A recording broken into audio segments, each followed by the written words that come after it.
My dad was a very proud man, and so was my mom.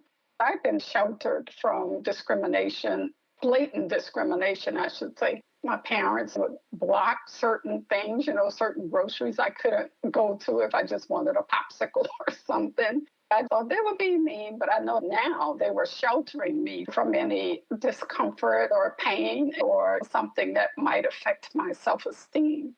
My classmates in high school, they would all say, "Oh, Linda Phoenix, that little quiet girl," because I was always so quiet. But I was taking everything in because I was learning how to navigate to get to where I wanted to be. I was innocent. I lived in the Negro world. In my world, I never had to worry. Maybe that's what they were trying to protect me from, the threat of whatever could knock me down or could get me in trouble or whatever.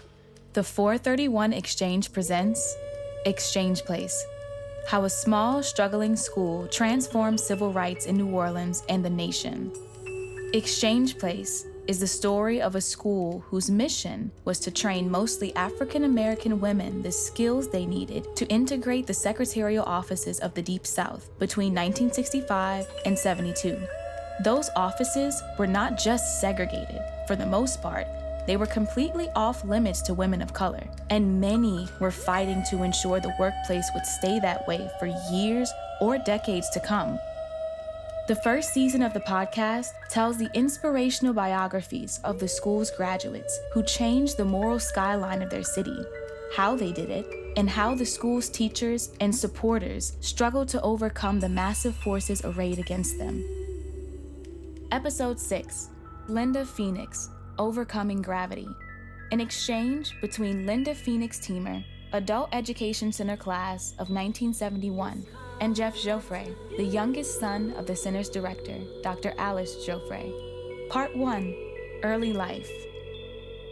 Linda, you were raised in the country town of Violet, Louisiana, in St. Bernard Parish, south of New Orleans. It was also known as Leander Perez country. When you were growing up, Perez was one of the most powerful segregationists in the nation, who openly bragged about how his schemes successfully prevented nearly every single eligible African-American citizen from voting in a part of the state where there was a sizable black population. He was also famously corrupt, and it's well documented that he cheated Louisiana citizens out of tens of millions of dollars in oil revenues. Yeah, that's where my family lived. I was born at Charity Hospital, a big hospital in New Orleans, and sent back, of course, to Violet, Louisiana, and lived there until I was 8 years old. It was very, very small and still is segregated. Your father had a kind of special status in the community. He was mixed race. So I didn't know that at the time. I just knew he was a very handsome, tall man, always had on a suit, which was different for African Americans because you think blue-collar workers or ditch diggers or whatever, especially in poor Violet, Louisiana. Now, when I look back, I understand why. My dad had more privileges than most of the black men in St. Bernard Parish, and is a legend in that little town because he was a tall, handsome man, very light-skinned, with the quote-unquote good hair. We didn't live fancy or anything, but somehow he was able to navigate all of that. And everything, I don't know how to say it, but he was more or less protected from the power structure. What protected him? I think my dad, his mother was a victim of rape. He had a father assigned to him, but this man, whoever raped his mother, knew that it was his son, and he protected him from all of the power. Let me make sure I understand. Your father's mother was a victim of rape by a white man who was close enough to the top of the power structure that he could get the blessing of Perez to protect his mixed-race son. Protect your father, in other words. As part of that protection, he had a stand-in father, a black man, to cover up the crime. You said you were sheltered. Innocent was the word you used. How did you find this out? I guess when I was a teenager, my aunts would talk about it because people would say, "Oh, your dad's arrogant." They didn't use arrogant. They would use, what's the word? He was self-assured. I would hear things like, "Yeah, that's because that white man is protecting him." I didn't know what white man they were talking about at the time. As I got older and understood, his mom, my grandmother, was very dark, and so was the man assigned to be his father, very dark. And your father was light-skinned with the quote-unquote good hair. Why was it important to have an assigned black father? Well, because they didn't want it known that there was a rapist there. So what they would do, you are going to be the father of this child. You were a piece of property, right? You were a piece of property. And so as the owner of this property, you could do whatever you want. You know, you were not a human being. You were property. So when the guys got horny, that's what they did. If you were just to mention the word Perez in St. Bernard Parish, it's almost like Black people were shaking their shoes. He was a very powerful man. You didn't cross him like the godfather of the mafia. No one crossed him, Blacks nor whites. Do you think it was wise of your parents to protect you? I'm like triple sensitive to everything. I have, you know how people say they have a sixth sense? I have 18 of them. I try to figure everything out all the time. I think they knew that. I would go too deep for my own comfort, but it made me who I am today, and I don't regret the way I was raised. What did your father do for a living? He was an insurance salesman, door-to-door salesman. He would sell what they would call burial policies to African Americans. So he got to interact and see and be with everybody in St. Bernard Parish, some in Plaquemines Parish, and that's why he had to have the suit. He was very big on education. We had to do our homework. We had to read the newspaper every day. We had to watch the news so that we could learn what was going on in the world, not just in little bitty St. Bernard Parish or New Orleans. He worked for a Black insurance company. They could only sell what they would call burial insurance. It wasn't life insurance. It was just basically to bury you. That's what you were paying for. Why did folks need burial insurance? If a person or family could not afford this insurance, there would be a situation where they would call it, there's going to be a saucer on her chest. That meant to be waked and funeralized in someone's living room, whoever had a house big enough. And everybody who went to see the body would put money in this saucer to cover the cost, because you can have a free funeral in someone's living room. To bury, it still costs money. They would call that a saucer on the chest. I used to wonder, what does that mean? Do I need a saucer on my chest to get money? I just didn't understand the dynamics at the time. The insurance policies your dad sold were important to people who wanted to make sure they had a proper wake, funeral, and burial, as opposed to having a saucer on their chest, as you say. The size and character of a person's funeral was important. A lot of times he would pay the policies, I learned later. He would pay for people that could not pay the policies. So if you had a sick relative and the family couldn't afford it, he would just take it out of his pocket and pay for it. Your father's name was Joseph Mosley, but your last name is Phoenix. That's an interesting last name, but it's not your father's. Joseph's last name is Mosley. My name used to be Linda Mosley in St. Bernard Parish. Everybody knows everybody, know who the parents are. My mom thought she was married. My dad had come back from the Korean War, and they thought they had gotten married, but somehow there was no record of it. But when I went to school, I needed my birth certificate. On my birth certificate, it says father unknown, because they weren't ever legally married. I had to take on my mom's maiden name. That's how Phoenix got attached forever and ever and ever to my name. The bureaucracy was all white and under the control of arch segregationists like Leander Perez, who not only blocked African American citizens from voting, but also from holding practically any job, especially jobs in local government, down to the janitors. Controlling record keeping, marriage certifications, birth certificates, and such must have been a powerful tool to maintain control. Most Black people know this, but our birth records, our christening records, baptism was subject to other people deciding how that's going to go. Not us, not the family. You had no control over it because it was handled by the powers that be. To get to Violet from New Orleans, you had to travel down a road known as St. Bernard Highway that was very isolated. Very isolated, just one two-lane highway. Oak trees cover it like a tent. At night, you would just see the shadow of the trees. There would be head-on crashes all the time. Even now, when I'm going to St. Bernard Parish, I try my best to go as far as I can on Judge Perez Drive before I cross over to St. Bernard Highway, because I just have memories of people dying there. All of those trees and all the land that all of those guys owned were lynching grounds, right? That's where they lynched people. Your town was divided by St. Bernard Highway. It was one street, maybe less than a mile, where we lived. St. Bernard Highway divided it, blacks from whites. Everybody was either related to each other or families so close that you thought they were related to you.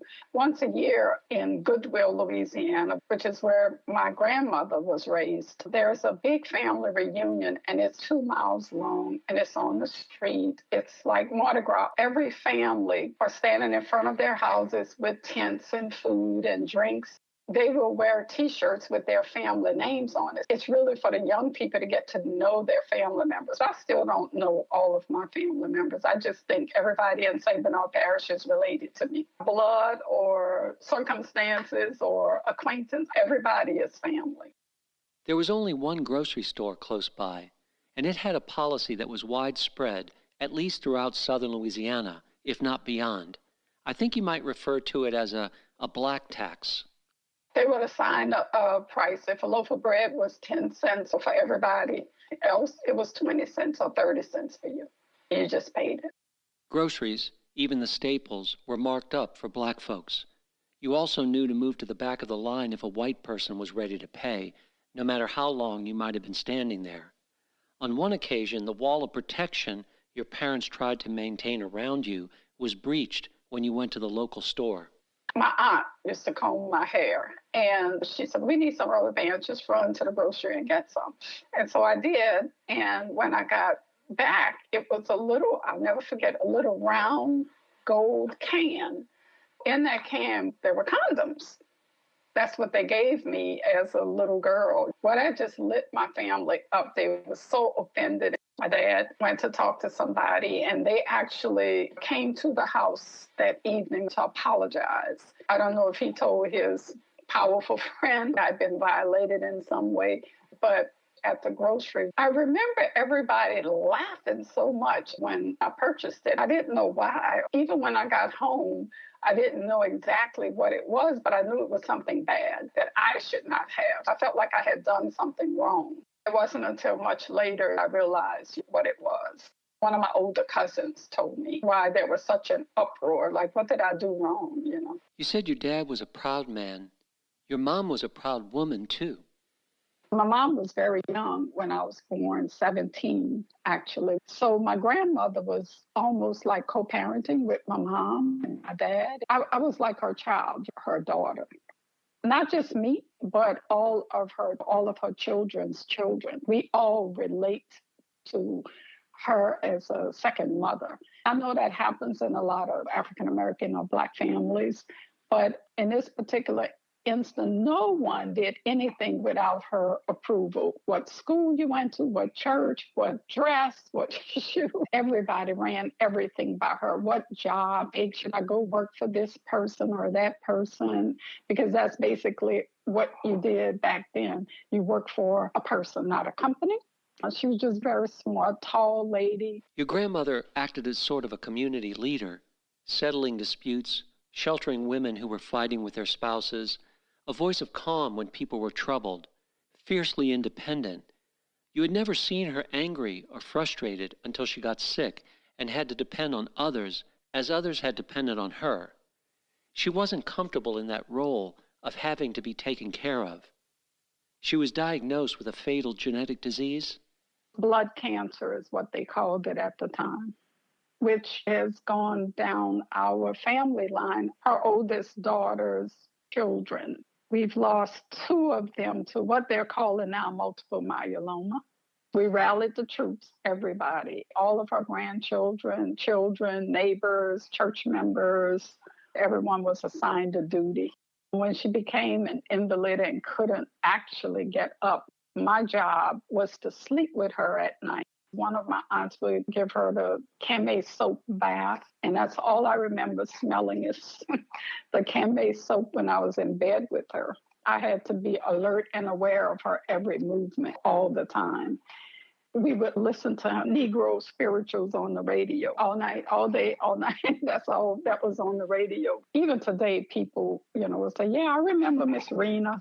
Rena, short for Serena. It was a poor community, but there was a lot of support for people when they needed it. I remember you telling me there was a lot of sharing. When someone bought the first television, it was like everyone on the block had a new TV. People shared cars, too. Not everyone had a car, could afford a car. And if they would allow you to have a car, because you had to get permission even to buy a car. Then the bus, there was no such thing really. I don't remember a bus ever. The powers that be, Perez and all, controlled who owned a car, and there was limited bus transportation. This became a problem when Serena had to stay for extended periods at Charity Hospital in New Orleans, the only public hospital for blacks with the resources to handle her serious illness. You had to get a ride with someone to see her, to get her to the hospital and or whatever. So when we crossed the parish line into what's now, everyone knows now, it's the lower Ninth Ward, then there were taxi cabs and different things that you could get around in. Your family moved to the lower Ninth Ward to be closer to Charity Hospital for the sake of Serena. Were you happy to get out of Violet? Not that I'd outgrown it, but New Orleans just had many more options. I was excited about meeting new people because I felt how oppressed we were there in St. Bernard Parish. So it was more like a freedom thing.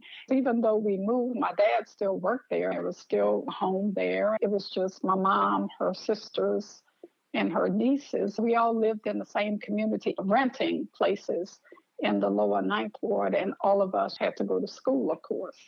How did your mom feel about moving? She would always tell her, none of my children will ever live in St. Bernard Parish. You go wherever you want to, but it won't be St. Bernard Parish. She was worried. She lived in fear every day of her life when she was there. Fear for everybody's life, not just her life, but everybody's lives. Even though at the time society had changed somewhat, she had this ingrained in her. And she said, I did so much to keep my children out of St. Bernard Parish. Then my brother moved back. He was very successful, he and his wife, because by then you could own property. They had businesses. They started developing property, and they were allowed to do that. So it was very successful. But my mom still had this thing about St. Bernard Parish. She never really wanted to even go back to visit. When you moved to the Ninth Ward, there were literal battles in the streets and in the schools. The day when Ruby Bridges, Leona Tate, Jessie Prevost, and a few other brave 5- and 6-year-old little girls were confronted by vicious crowds when they tried to attend white schools in their own neighborhood became known as D-Day, or Desegregation Day. Many of those in the crowd were bused to the Ninth Ward day after day, week after week, by none other than Leander Perez. The little girls had to face those mobs for months while they attended empty schools because the forces of white supremacy had threatened anyone, black or white, who participated in integration. Ruby Bridges was the subject of a famous painting by Norman Rockwell called The Problem We All Live With. In the painting, she's seen walking to school escorted by federal marshals who tower over her like they're protecting a head of state walking to the Capitol.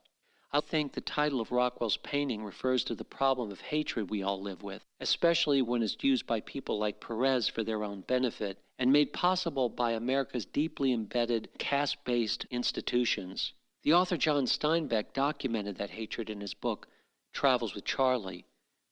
In the book, he describes how the behavior of the crowds made him physically ill, one of the saddest moments in his life. Linda, when you moved to the Ninth Ward in the midst of this war, did you attend integrated schools? Not at that age, because I went to a school in the lower Ninth Ward that was all Black. And it was a new school. I guess they had built it for us. I don't know. But it was a new school, which made it exciting for me. There was unrest all around us everywhere because, like I say, my dad would make us watch the news and read the newspaper. So I was quite aware. But that happened in the upper Ninth Ward, where Ruby Bridges was. As much as D-Day was a public spectacle, the subject of news stories that spread around the world, the schools were barely integrated years later even, thanks to people like Perez and other politicians and lawyers who stoked mobs and voters who enthusiastically followed their lead. Just as important, they were using vast economic resources to fight integration and other civil rights like equal job opportunities. They were using those resources to fight tooth and nail in court. Perez and others were key players in a strategy called massive resistance, initiated after Brown v. Board and publicly declared in what was known as the Southern Manifesto, signed by nearly every member of Congress from the South. It wasn't long after you arrived in New Orleans that Hurricane Betsy, one of the worst disasters in American history, and another generation's Katrina, upturned your family's life.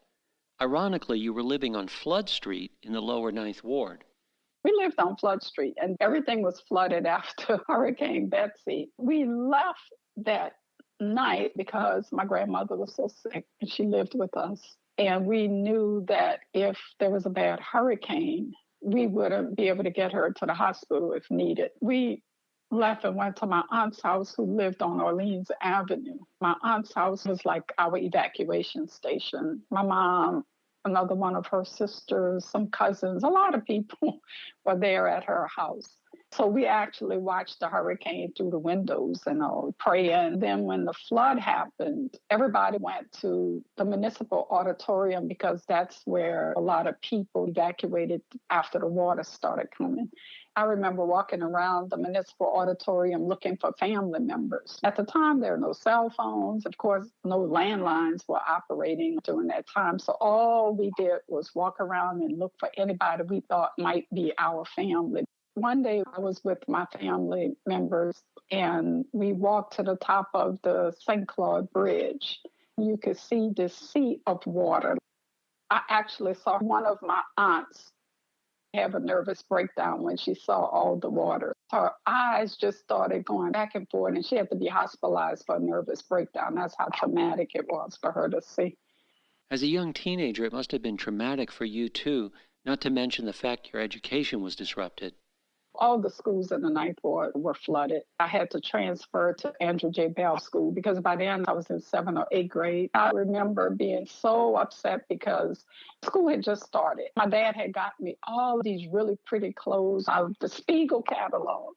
All of that was totally destroyed. I had boxes and boxes of pretty dresses and was just so excited to go to the school with my new thing. What was even more traumatic when the Red Cross came in and everybody's like, oh, you have to go to the auditorium and register because they're going to give people money for clothes. So I'm there and you have to take your children because they needed to be sure that you had a certain amount of children. And I remember them giving my mom $10 for clothing. And I'm like, what? At the time, $10 might have been a lot of money for some people, but all I can remember was all those beautiful dresses and shoes and sweaters and everything from the Spiegel catalog. We went to Sears, and I remember this just like it was yesterday, and got this blue smocked, long sleeve dress, and that was all we had.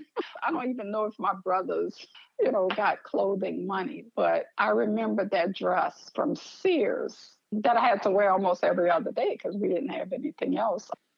Soon after Betsy, Serena lapsed into a coma. We'd had the hurricane and all of that.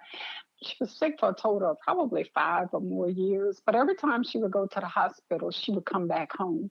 Sometimes they would send her home and she was in a coma.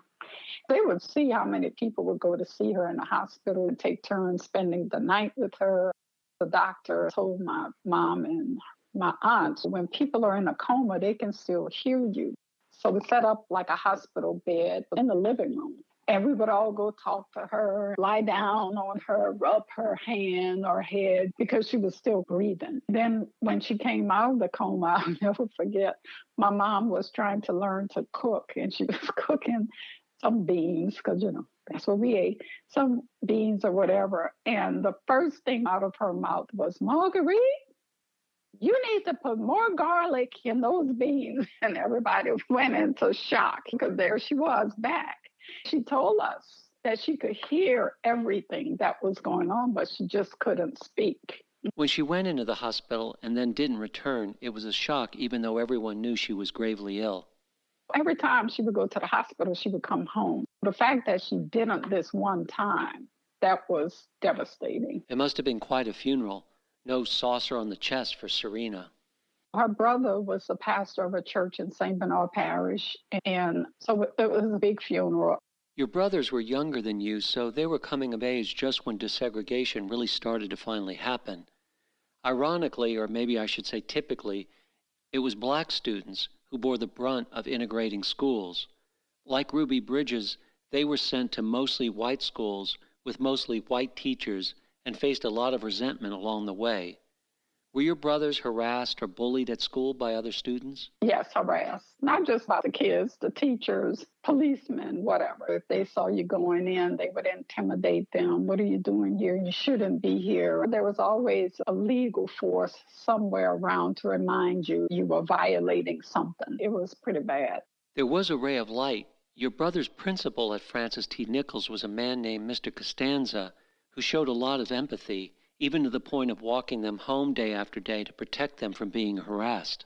The principal was a great principal.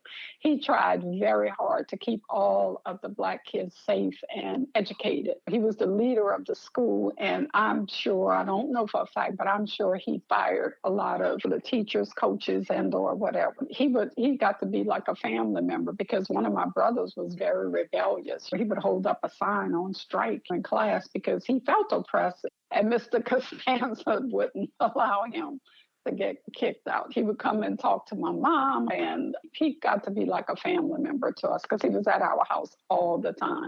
You witnessed some of the kind of harassment your brothers faced.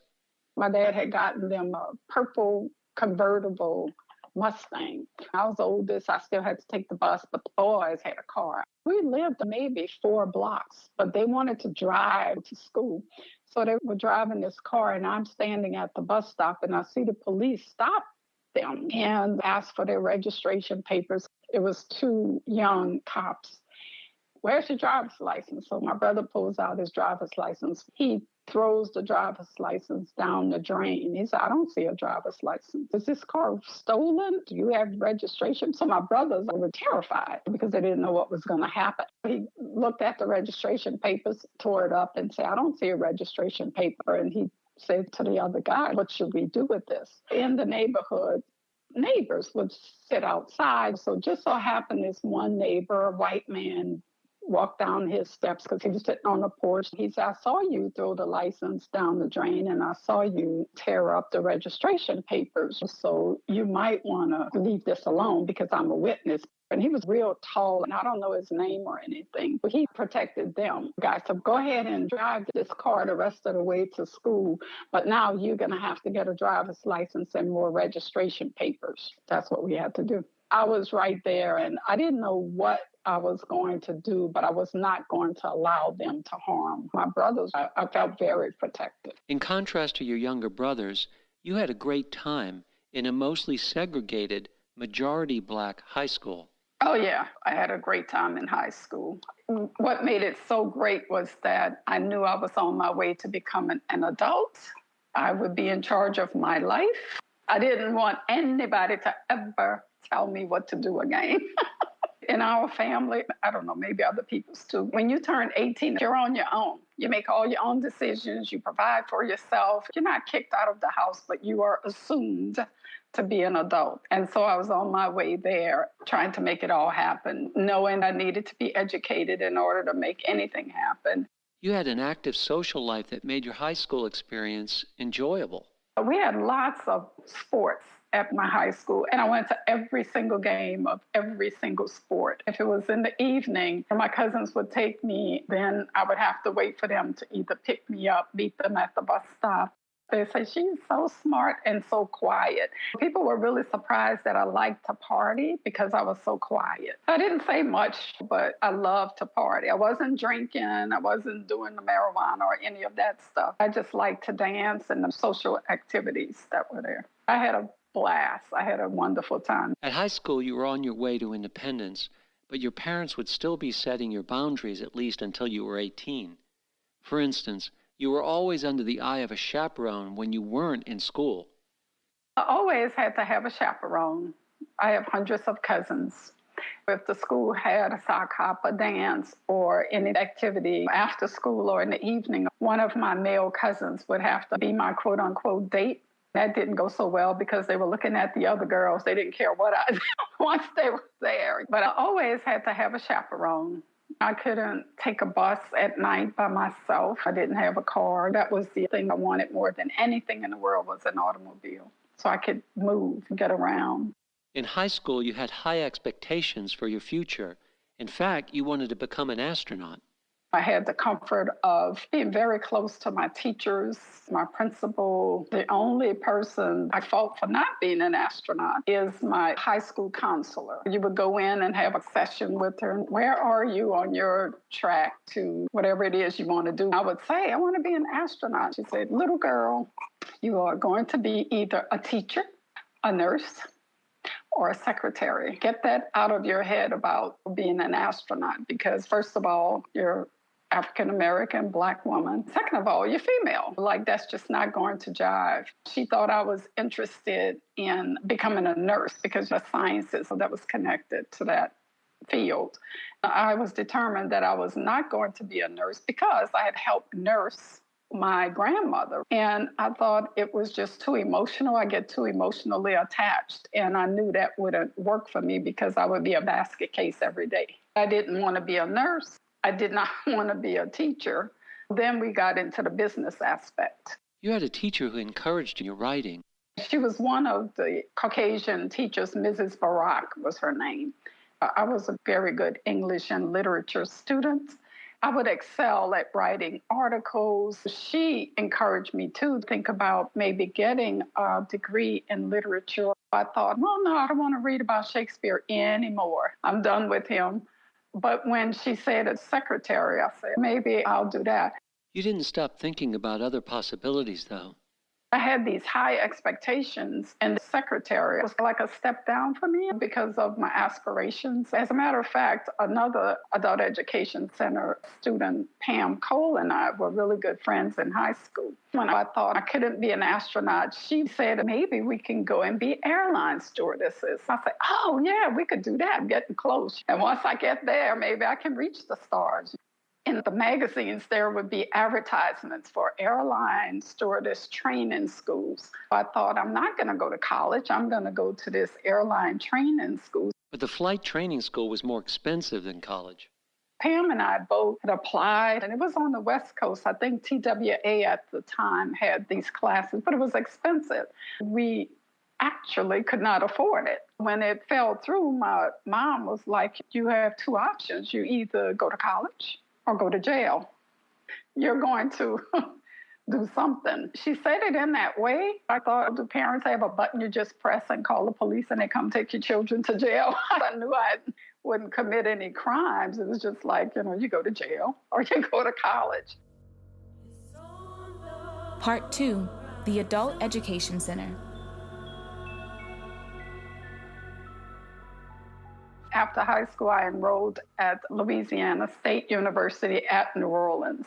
It was right at the turn of integration. It was very hard for any person of color to get educated there. The students would protest, the teachers would protest. It was just a big mess. It was not a very friendly environment, although all of us African Americans hung together, stuck together, tried to help each other, but the determination of the administration, the staff, and the students was for us to fail. While LSUNO, now UNO, was technically integrated, there was still de facto segregation in terms of books, classes, and facilities, at least up to 1970 when you attended. Even the cafeteria was segregated. You go to the cafeteria, and just like you would have in high school, you had the black table. And it was always the same table. I guess the news media could see us going into the school, and yay. But once you got there, you had all of the roadblocks in place. The roadblocks at UNO weren't confined to the campus. There were obstacles in place to inhibit you from even getting to the campus. We would take the bus to get there, and if you had your badge on or something, your student ID, the bus drivers would just pass you by. We all did a lot of walking. Your negative experience at UNO didn't go unnoticed by more recent administrations. 3 or 4 years ago, my husband was invited to participate in a program at UNO. The current president apologized to me. He said, I know when you were here, I know what you had to go through. On behalf of UNO, I am sorry. But some of the students persevered. I just didn't have whatever it took. You were unhappy at the school, but another option came out of the blue. I'd been a straight A student all of my life. When I went to LSUNO, I had such a hard time, getting great grades. So it made me feel like maybe I should have gone to Southern University. But my mom wanted me in the city. I remember Pam telling me about the Adult Education Center. Her sisters had gone. And why didn't I do that? I was in business administration. It was basically secretarial skills.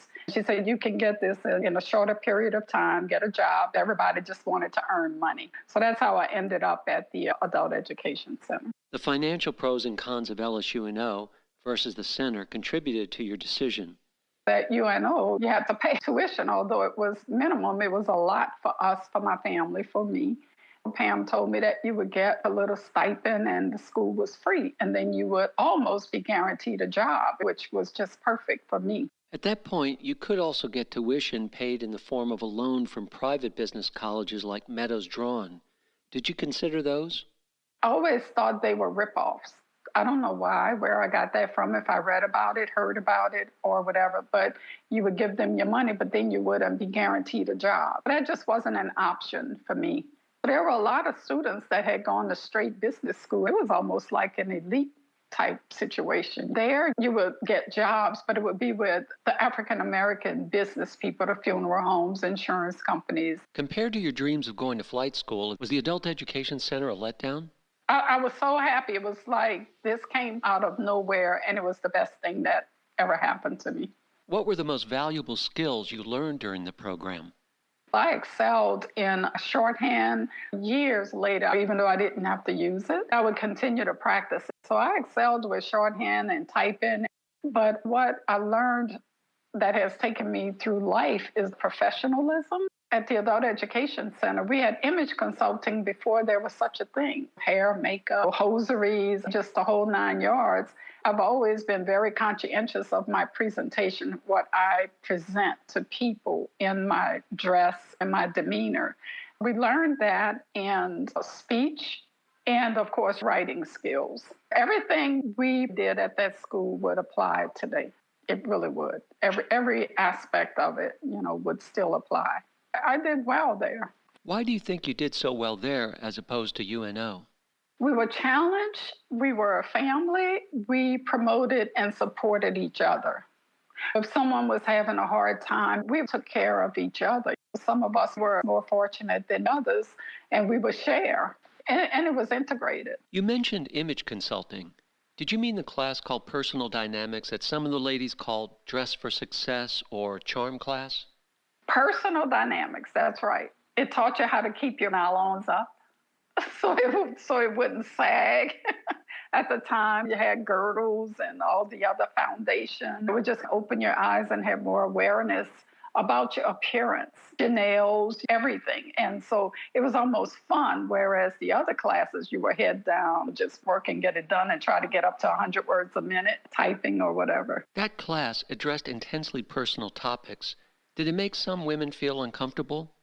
It was a big lesson for females. Some women were bold to address things, even hygiene. In my house, I don't remember being taught hygiene. You just picked it up or you watch what everybody else did. Yeah, you took a bath every day, you brush your teeth, you wake up, you do this, you do that. In a professional sense, it was different. Developing a practical hairstyle for a 5-day-a-week office environment was an important topic for women, especially or in a unique way for Black women. We couldn't wash our hair every day or every other day. It was too hard to do the hot combs and the hot curlers. You go outside and then it's raining and then you didn't have that same professional look. A lot of women resorted to wigs. Some women had afros, but it had to be a very low afro, always neat and trim. That was accepted. In some places it was not. Were you forced to conform to some standard that the teachers set in terms of how you dressed or how you wore your hair? For instance, if you chose to wear an afro.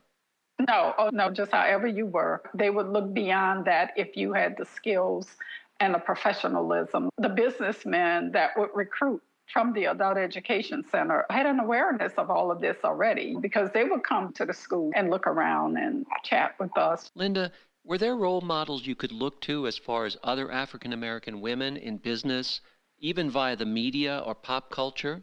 You could see it, but they were the creme de la creme. Who do they know? Or they're so smart or so something. So you could see it. But what was great about the Adult Education Center, students would come back that were like them and tell them about their experiences. That would give a lot of confidence. If you didn't have that confidence, I think it made a lot of the students feel like that won't ever be me. Apart from racial categories, what other kinds of diversity did the school expose you to that was remarkable?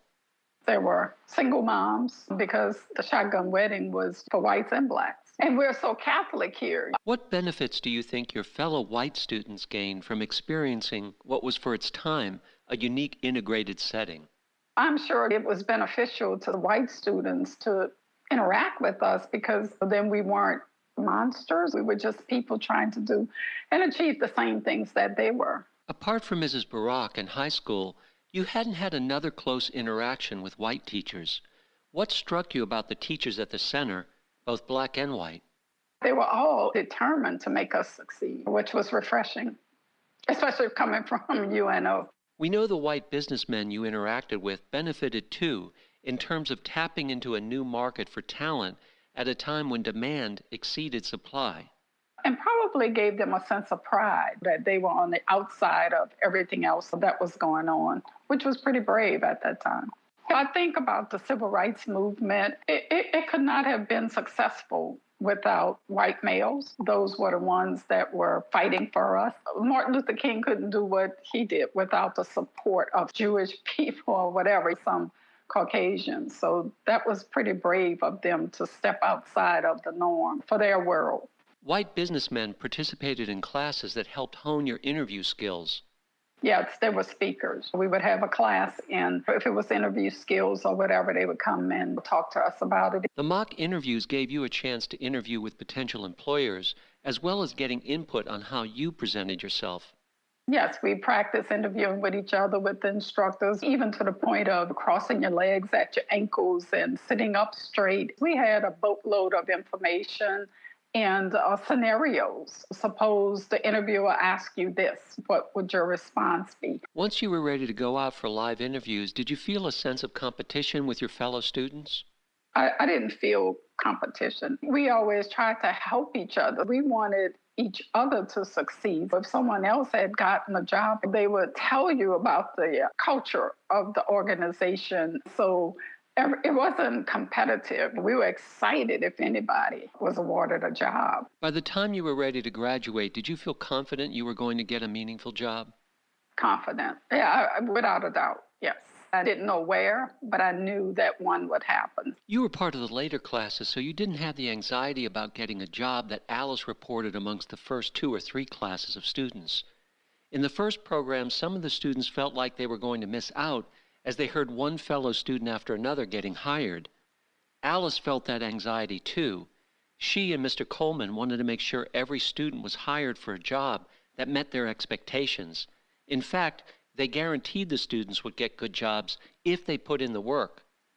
And of course, all of them did. To the end, Alice said there was a sense of exhilaration and relief when the last few members of any class were hired. I don't know how your mom made it through emotionally. I wonder where did that come from with her? Because it could have been different. She could have not cared. I wonder what propelled her to be that person. She felt an incredible sense of empathy with you all, especially as it related to all that you shared in common as women. She measured her success by your success. She measured your success by your succeeding at a job that improved your quality of life. Linda, you had more than one successful interview, including the one that landed you in the job of your choice. I remember being an intern at IBM because IBM built our electric typewriters. I remember having an internship there and thinking, that I didn't want to be there. Whatever the environment was, I didn't like it much. But I had to go on an interview in order to get the internship and won the spot. The only other interview was Shell Oil Company, and I was basically hired during that interview. The job at Shell turned out to be a great stepping stone to your later career as a flight attendant, but you had some offers to work in government too. Yeah, that's one of my regrets sometimes. I had a great career and all, but I thought, wow, if I'd had a government job, I would probably be Condoleezza Rice by now. Part 3, Working Life. I was focused on becoming an astronaut. Other people looked at me and thought, that's really impossible, but I kept trying to push it. I didn't quite get why I couldn't become an astronaut. I don't see my color, but other people do. So I never put those two things together. Linda, your ambition put you on a vertical path, even if not as high as outer space. You were chosen to be an executive secretary for the president of Shell Oil, which meant you greeted oil executives from across the world on the top floor of One Shell Square, which at the time was the tallest or second tallest skyscraper in the South. I would fill in for the executive secretary. I was the substitute for her. Every now and again, Carol was her name, had to leave or she was on maternity leave. And I would be the person that would sit on that 44th floor in the big glass office. Oil executives from all over the world would sometimes pass the door and go, this can't be the right office. Something is amiss. They would look up and make sure it's the right office number. I thought it was humorous. I never felt offended. I guess maybe I was too young. And of course, there were some jealousies from people, friends included, even my immediate manager, because the job assignment came from the top, from the president. No one could override him. I didn't know why, but that was just what he wanted, and I was happy to do it. In hindsight, I think his idea was maybe he thought she was going to leave, and I was in training to become that person for him. My real job was in accounting. The two departments were totally different. I can't remember what floor I worked on. It was a big change from what my job assignment was. Of course, he would always thank me for being the professional, which is what I learned at the Adult Education Center. Professionalism was first. You can go home and cry, you can do whatever, but in the meantime, your job assignment required professionalism. That's what I was doing. The job at Shell was a good job, and it gave you an opportunity to meet top business executives. I would welcome men, white men basically, from different oil companies. And I used to think to myself, I wonder what it's like to work for that person. It was such a great job. I couldn't defect. They had accepted me as I was, very open to African-American women, and allowed us to climb. But I don't know if it was being female, being African-American. I thought to myself, you can only go so far. Your ambition to become a flight attendant continued to be on the front burner, even though you had never flown in an airplane. My first airplane ride was to the Delta Airlines interview. I didn't know if I was going to like flying. I'd read this book, Coffee, Tea, or Me, and I thought, I want to be those ladies. They were flying all around the world, buying the Louis Vuitton and all the, gifts. They would meet these great guys. I didn't realize at the time that they were probably having sex with these guys. I was so innocent, but I read that, and I thought, that's me. And I want you to know that this guy republished that book, and I wrote him a letter telling him he was responsible for my 30-year career at Delta Airlines. And he sent me an autographed copy of it. But it wasn't just African Americans. It was when men could become flight attendants too. So it was the male flight attendants and the African Americans. The screening process was intense. I went for a 2-day interview where you would have to have a physical, and they would screen you. This psychiatrist, I can't remember his name now, but he was famous in Atlanta. You would take a psychological exam because they wanted to make sure that you wouldn't try to break in the cockpit. After that, you would go home. And then 2 weeks later, I received a letter saying that I was hired. How did that feel? Oh, I was excited. I was working for Shell Oil Company. Everybody was very excited for me because it was like winning a prize. It wasn't like, oh, she found a better job. It was like, wow, that is so fantastic. They threw a going away party and everything for me. But you still had to get past the training before you could get your wings. We got to Atlanta and were in dormitories for a 6-week training. There were tests every single day, and you had to make at least a 96 on these tests. But the second or third day, we had to do another physical. And I had fever of 104.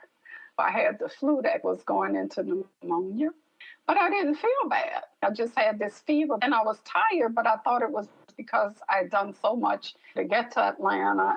The doctor's like, well, you can't go to work. Oh, yes, I'm going to work. I've quit my job, and I've moved to Atlanta. We need to figure this out.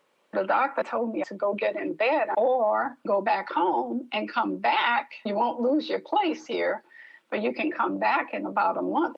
Oh, no, I'm not taking that chance. Let me just go to my room. I had to take my tests every day in order to qualify to be a flight attendant.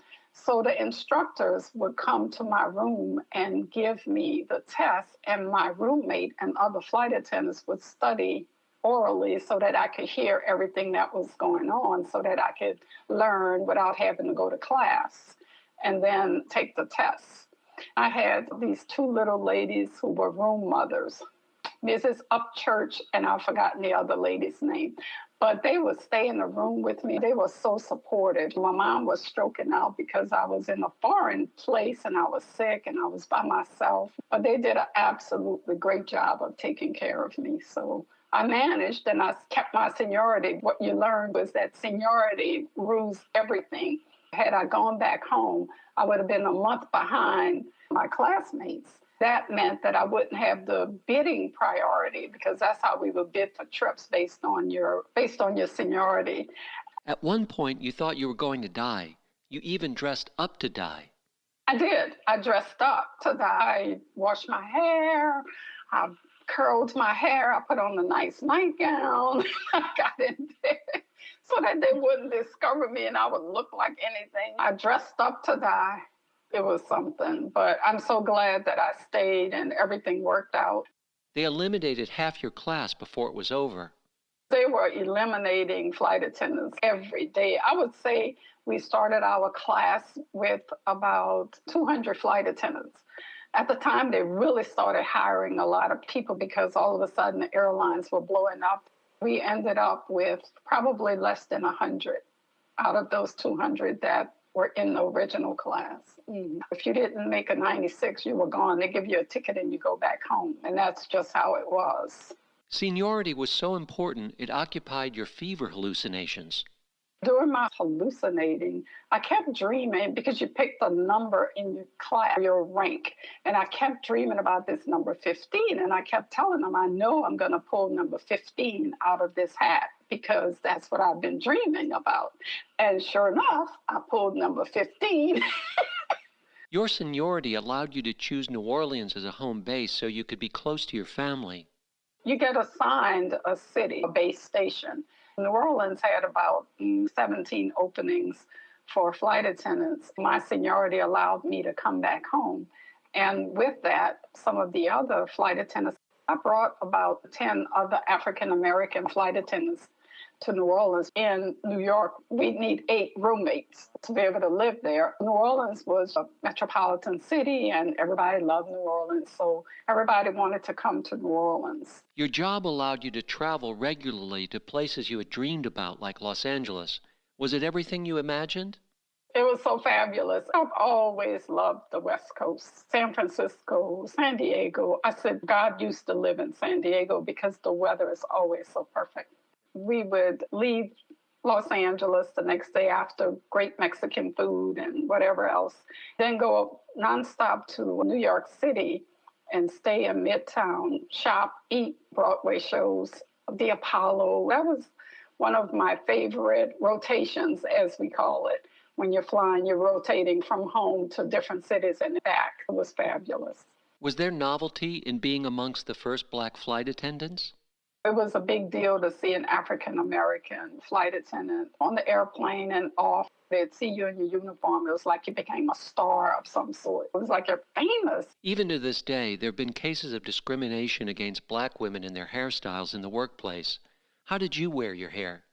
I've never had a problem with my hair because I have what they call the good hair. You know what I mean? It wasn't straight, but it was wavy and soft, and I could always pull it back. But Delta Airlines had rules and regulations for everyone. Your hair had to be above your shoulders. If it was long, it had to be in a ponytail away from your face. That applied to everybody. At the time, most African Americans were having permanent relaxers. We had one flight attendant that was a big rebel. She was just a rebel.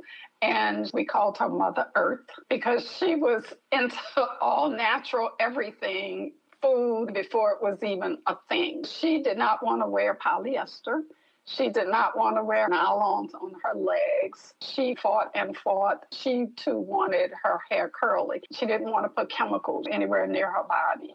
She would have to try to pull this really thick, curly, coarse hair back into a ponytail. And they allowed it because she was going to the EEOC and say they were discriminating against her because she was African American. I think she's still flying and still fighting for different things.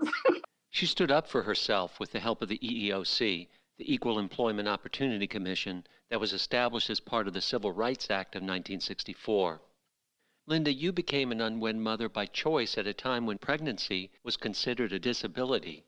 I'd come on right after they started allowing flight attendants to be married. At one time, you couldn't be married and have kids or anything because you needed to stay flexible. If you became pregnant, you were, quote unquote, disabled. You couldn't fly if you were pregnant. All of that changed with the civil rights movement. When ladies would get married or get pregnant and couldn't fly, they would go work in the office until they had the baby, and the babysitting was under control. A lot of women would hide their pregnancies for a long time so that they wouldn't have to take off from work because they love flying. You were surprised when you became pregnant. It wasn't on purpose. I dated Serena's dad for about 4 years. I accidentally got pregnant, and I was on the pill. I didn't intend to get pregnant, but at the 4th year, I was ready to break up with him, and I did.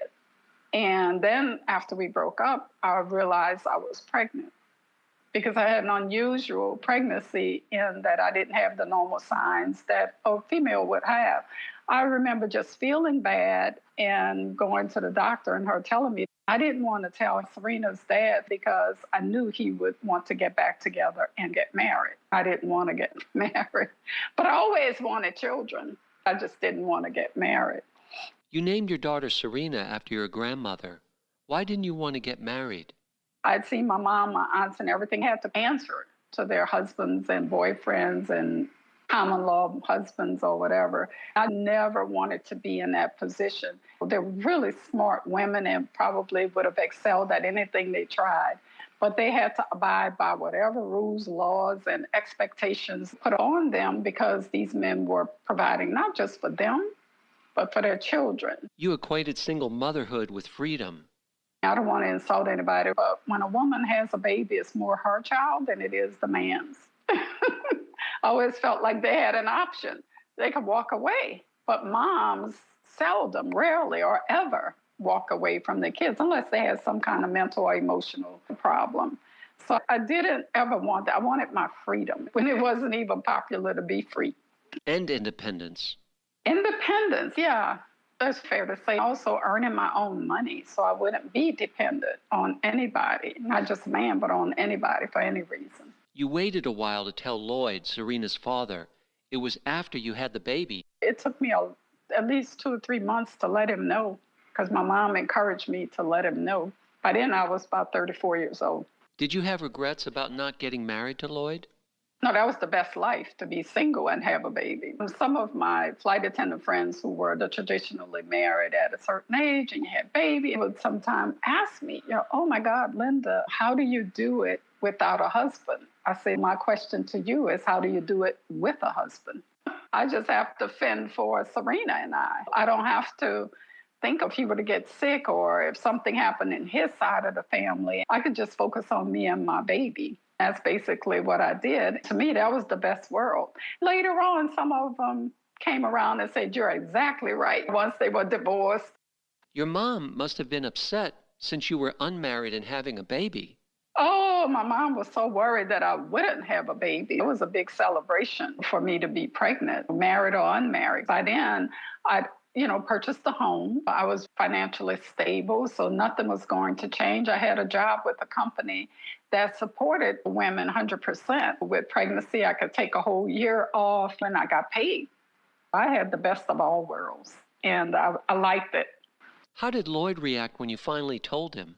I had to tell him, and he just said to me, if you and I are going to be parents, I want to be dad 100%. I said, as long as we can keep our personal lives separate. But he fought to try to get us married and back together. I can't tell you how many years. I have a little treasure box to show Serene how her dad chased me. He bought 2 engagement rings, and I was like, no, I don't want to be married. Lloyd was an accomplished athlete with a promising teaching career in front of him when you were dating? Lloyd was the first Black athlete LSU recruited on a scholarship. His name is there on the field house. He was just celebrated and inducted into the LSU Hall of Fame after 50 years. We're still very good friends, and we co-parented. We had tumultuous times because his idea was something different than mine, and he kept trying to bring me over to the dark side to get married. I didn't care about all of that. I knew he was a good guy, and he still is. He's a great guy. But it was me, and he'll tell you that it was me. What were some of the things that you two disagreed on? He and I had legal fights almost because he wanted her name to be Wills. I wanted her name to be Phoenix. In my mind, I'm thinking he still has the option as a man to walk away. When he walked away, so would his family. So my daughter would have their name, and they would be going off someplace, and she would feel odd with that name. And so I wanted to hold her close to our family because I knew my family. I didn't know a whole lot about his family, but I knew my family, no matter what, would take care of her. She can associate Phoenix with so many people. I wanted her to have that security. You said you've been described as dangerously independent.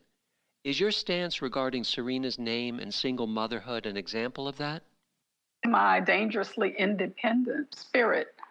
I didn't want to have to compromise what I wanted to do, where I wanted to go. I didn't want to have to consider someone else in that sense. I don't know if that makes sense right now, but I always wanted my freedom.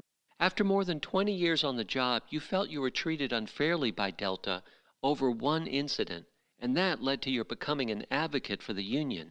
Delta Airlines was the only major airline that was non-union. In 1999, I started developing panic attacks. I landed in New Orleans one day, and I felt my heart was racing. I didn't feel bad or anything, but my heart was racing out of control. I pulled over on the side of the road, and I called my brother. I said, something's wrong with my heart. I hope I'm still alive by the time you get here, but I need to go to the hospital. I went to the hospital and had all the tests run, and they discovered that I didn't have anything happening with my heart. I had a trip out to Los Angeles the next day. I'd missed a window of opportunity to call in to tell them I wouldn't be there because of this panic attack. I did call, and it was late, and they had to scurry and get a reserve flight attendant to take my trip. Because of that, I had a MAR on my record, which had been perfect before. And I trained flight attendants. I was in management for a little bit. I wrote safety procedures, regulations for flight attendants with the FAA. I had an unblemished record, and just because that one particular incident when I was really officially sick, it went against my employment record. I thought, oh, no, this is not going to happen. I started trying to fight it the way I knew how, by writing letters to the CEO. But the letter writing didn't result in the mark being removed from your records. What was on my record was really up to my immediate supervisor, who was a flight attendant that couldn't fly anymore because she had broken her foot. And she didn't want to remove the mark. You seemed to have no recourse, even though you had proof of being in the hospital and, to the extent possible, had followed all the procedures in terms of notification at the earliest possible moment. I started saying to myself, if we had a union, this wouldn't happen. So I became a very active union supporter to the point that my manager was like, oh, Linda, can you just take that union tag off your bag? I said, no, fire me first. My friends would look at me and cry, oh, please, Linda, this is going to happen to you. That's going to happen to you. I hired an employment lawyer. That's how determined I was.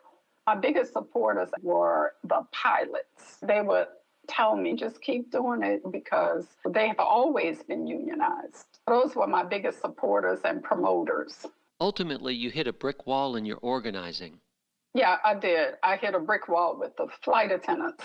Why should we pay union dues? That's more money out of our paycheck. We just don't need it. But they have been brainwashed because they hired this woman who was a union buster because it was moving in that direction. With that, we would have these mandatory conferences to say how wonderful and great Delta is without a union.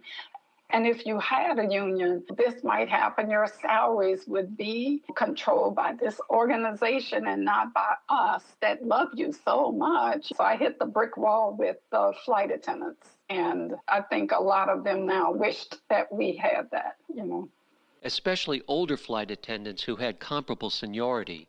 You were a flight attendant during 911. Where were you that day? I was home. I was in bed, rolled over and saw Katie Carr talking about these airplanes. And I really thought she was talking about a movie. And I'm like, what movie is this? These airplanes are flying into this building. You could actually see it. And I was so confused. I thought I was dreaming. But I was at home. I had friends, neighbors and friends that were out there flying. And then my heart skipped a beat when I realized it was real. But I didn't see a Delta jet. My daughter, Serena, was 13 or 14 at the time. She was in middle school. She became hysterical because in her mind, if I got in the air, I was going to get blown up or something. And so I tried to go to work about a week after because I wasn't afraid for whatever reason. I don't know. I was just never afraid of anything happening. When I got to work, my manager called me. She said, you have to get off this airplane. She said, I just got a call from your family. Your daughter is hysterical and she wants you home. So I got off the airplane, I went back home, and my manager said, you just stay home with her until she feels better about you flying. Then to ease her back into feeling safe, I took her with me on one of the trips, just a little short trip, just so she could see if an airplane is in the sky, it's not going to fall. Travel then and now has changed a lot. My career was great. I can't imagine doing the same thing right now with all the unrest and the crazy people and unruly passengers. During that time, people were more respectful. They dressed differently. Everybody would dress up to travel, and they thought they were someplace elegant. And the airlines, of course, would treat them like they were special. It wasn't the quick 10-cent fares and all that's going on. You paid a premium, but you expected and received premium services. Every now and again, we would get some person who might have been afraid to fly. We call them the white knucklers, right?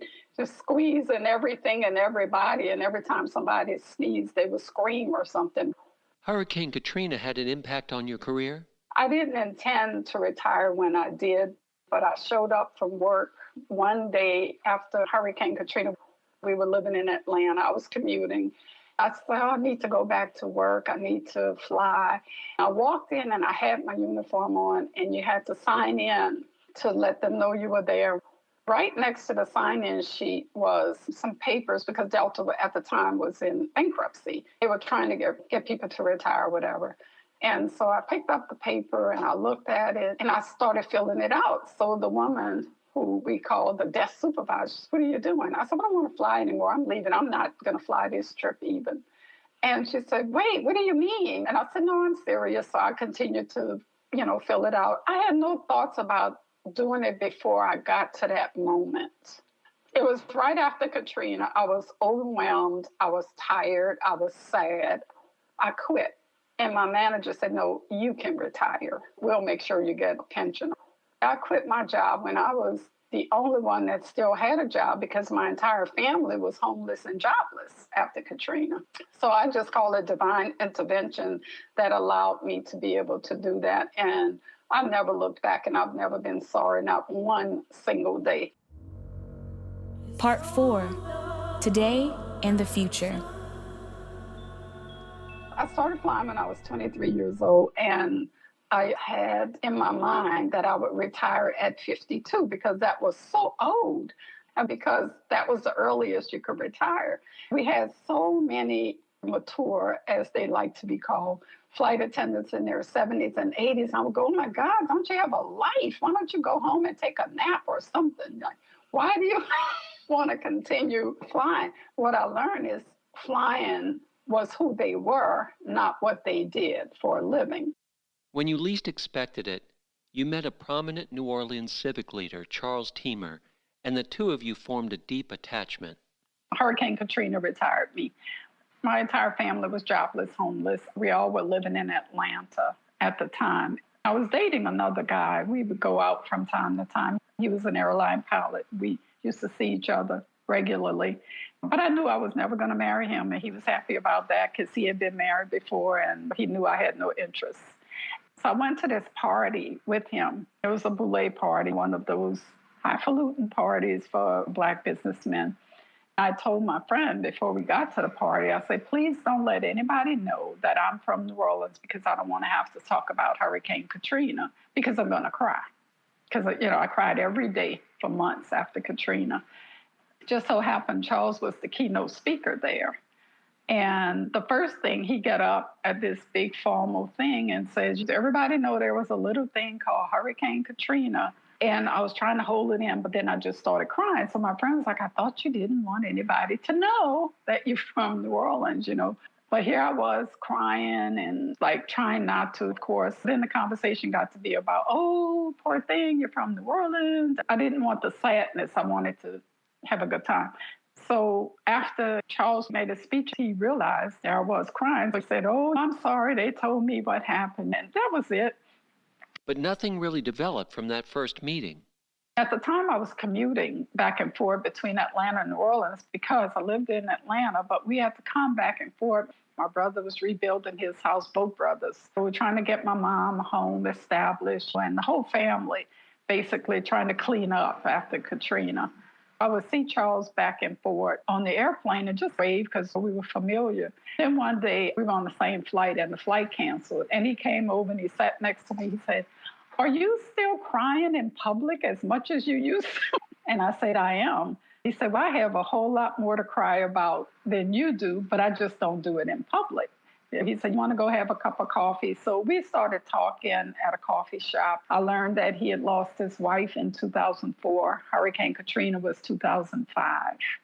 During Katrina, he lost his home that he'd been in forever. So we were really friends. We would see each other from time to time at the airport more than anything. You came out of retirement to work with your brother after Katrina. My brother lost 17 employees and I retired. He wanted me to help him with his business. So I went to work part-time. I would take care of my mom, go to work and all. So I had gone from just Serena and I here to my mom living here and my nephew. Charles had moved back to New Orleans before you did, and then you moved back full-time too. Charles was involved in so many activities. From time to time, he would ask me to go to receptions. Neither one of us can determine when that got personal. We were just buddies. I tell him all the time, you told me all of your secrets with all the women you were dating. Neither one of us can really determine when it got romantic. But at the time, my mom was still on a rapid decline. But he knew that my obligation was to my mother. He would tell me how he admired that I put everything aside for my mom. Charles was popular and well-renowned in the city. That didn't matter to me. Some women would say, oh, I would die to walk in a place with a Charles Teamer. I didn't understand that mentality. I would say, well, just go ahead. It doesn't matter to me. Charles respected your devotion to your mom. He said, what I admired about you was that you were not impressed by me, my accomplishments, or anything. He said, nor were you intimidated. I didn't feel like I had to please him with whatever requirements he may have had. I didn't care about his requirements. He had to meet mine, which is I'm a caregiver first with my mom and my daughter, and I'm third on the list. Well, you might be fourth or fifth as far as my obligation would be. At the time, Charles was a happy bachelor. Completely. Women falling all over just to be in his presence. I would laugh. I thought it was amusing. Why was he so popular? He chaired so many boards, and when people come to our house and they see all the plaques and adorations and everything placed on him, I would remind them it's all volunteer. His popularity was more volunteer work than the money he made. He was just so focused and determined to give back to the community and help African Americans rise up. But your relationship continued to grow more serious. By and by, time went on, and we actually managed to take some trips together. My aunt and one of my cousins would stay with my mom so that I could have a social life. I knew my mom was going to die, but you still don't know. You just know that something's going to happen. On a Christmas Eve, we were at Antoine's, and Charles gave me a ring, an engagement ring. He never really asked me to marry him, but we had been dating about 8 years or something. So just as he gave me this ring, I'm like, oh my God. I thought he was safe because he had been married for 40 years when I met him. So I never thought in 100 years that he would want to remarry because he was having such a good time being a single man. So you were surprised when he proposed? Yeah, he pulled out this ring, and he never really asked me to marry him, but I received a phone call because my nephew was sitting with my mom while we went out, and he told me she had fallen. So I immediately had to leave and took the ring and put it in my purse. I never put it on my finger. I put it in my purse. And I said, I'll catch up with you later. I have to go. So unromantic. I didn't see him for about a week later. We talked or something. But I remember my mom being in bed. My sister-in-law asked me, whatever happened to that guy you were dating, you were going out with? And I said, oh, I think I'm engaged. She said, what? And I said, yeah, I have a ring. So I pulled it out. It didn't fit or anything. She was looking at me like, what do you mean you think you're engaged? And well, because he never really asked me. He didn't have the time. I never had the time to answer him because it was an emergency. I just had to leave. And he was okay with that. You were still dangerously independent, but you were married. I guess he knew that he needed to let me do whatever it was I wanted to do, needed to do in order to have me, right? He was wise enough to know he couldn't require any time, anything of me, dangerously independent. People will ask me, what made you say yes to him? And I said, I think it's because even till today, we've been married 9 years, I don't have to check in with him about anything. Sometimes I tell him, I forget I have a husband. One day I was driving and one of my friends got sick in Atlanta. And I said, I'm going to just drive to the airport right now and get on the plane to go see her. Because I was flight attendant, you keep certain things where you can get toiletries. And I said, oh, I have a husband. I need to at least check with him before I go to Atlanta for a week. So he allows me to just be me and accept me for just being me. Now, I try to change him. As of a few years ago, you were still seriously plotting ways to go into space. What do you think of when you see examples of space tourism? I was so jealous that they had this opportunity with Jeff Bezos and Richard Branson. But now I have more of an awareness of my mortality. I have people counting on me. So for safety reasons, I think I would be a little bit more cautious about it. That concludes episode 6 of Exchange Place, Linda Phoenix, Overcoming Gravity. Please join us for episode 7. This has been a presentation of the 431 Exchange. We're a nonprofit organization dedicated to adults seeking to transform their lives through continuing education. We invite you to learn more about us by going to our website at www.431exchange.org. To hear more inspiring stories, please sign up for our newsletter. Thanks. Copyright 431 Exchange LLC, 2022.